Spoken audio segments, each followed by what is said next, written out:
Hello and welcome back our channel. এসেছি আবার একটা নতুন ভিডিও নিয়ে। ভৈরব ঠাকুর দেখতে যাওয়ার কিছু মুহূর্ত তোমাদের সাথে শেয়ার করলাম। ভৈরব পুজোর দিন যেহেতু ভীষণ ভিড় হয়, সে কারণে ভৈরব পুজোর দিন ঠাকুর দেখতে বেরোয়নি। আমরা ঠাকুর দেখতে বেরিয়েছিলাম তার পরের দিন সন্ধ্যাবেলায় বেরিয়েছিলাম। প্রথমে দেখে নিয়েছিলাম আমাদের বাড়ির কাছের ঠাকুরগুলো।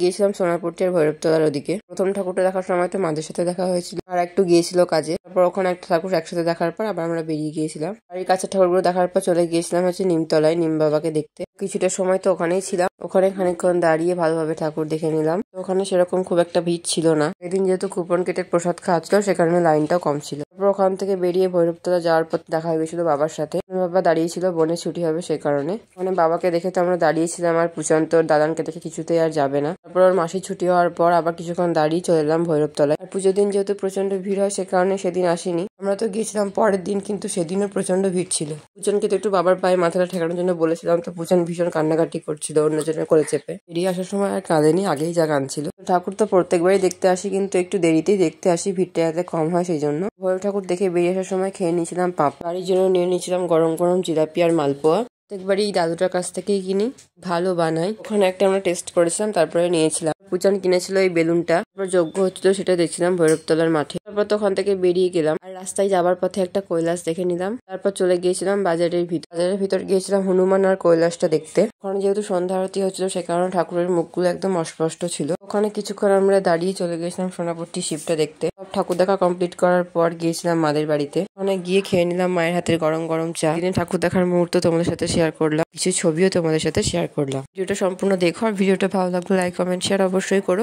আর যারা এখনো পর্যন্ত আমাদের চ্যানেলটা সাবস্ক্রাইব করনি, তারা অবশ্যই আমাদের চ্যানেলটা সাবস্ক্রাইব করে দিও। তো ভিডিওটা এখানেই শেষ করলাম। আজকের মতো টাটা, দেখা হচ্ছে অন্য কোনো ভিডিওতে। আবারও আসবো খুব তাড়াতাড়ি নতুন একটা ভিডিও নিয়ে। আবারও তোমার সাথে দেখা হবে অন্য কোনো ভিডিওর মাধ্যমে।